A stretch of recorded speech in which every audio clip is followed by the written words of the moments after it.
AP CM Chandrababu ఇవాళ మార్కాపురంలో పర్యటించారు. ఈ సందర్భంగా చంద్రబాబు కీలక ప్రకటన చేశారు. మార్కాపురంను జిల్లా చేస్తామని వెల్లడించారు. మార్కాపురంను జిల్లా చేయాలని ఎప్పటి నుంచో డిమాండ్లు ఉన్నాయన్నారు.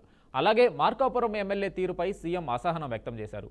కందుల నారాయణ రెడ్డి పనితీరు సరిగ్గా లేదని, అతను ప్రవర్తన మార్చుకోవాలని సూచించారు. లేకుంటే పదవి నుంచి తొలగించాల్సి ఉంటుందని చంద్రబాబు హెచ్చరించారు. జిల్లా చేయమని నేను జిల్లా చేస్తా. వెలుగొండ ప్రాజెక్టు పూర్తి చేయాలన్నారు. నేనే ఫౌండేషన్ వేసా. నేనే ఆ ప్రాజెక్ట్ని మళ్ళా పూర్తి చేసే అవకాశం భగవంతుడు ఇచ్చాడు. గోదావరి నుంచి నీళ్లు కూడా తీసుకొస్తాం. దానికి కూడా ఒకటి ఆలోచించాం.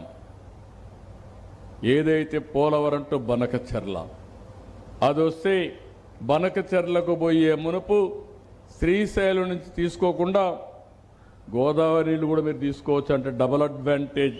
వెలుగొండ ప్రాజెక్టు గోదావరి నీళ్లు, కృష్ణా నీళ్లు.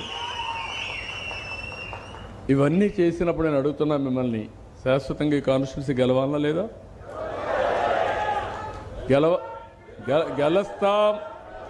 గెలుస్తాం గెలిపిస్తాం అనే మాటల్లో కాదు, మీ యొక్క చేష్టల్లో మీరు నిరూపించుకోవాలని నేను మెజర్ చేయాలా.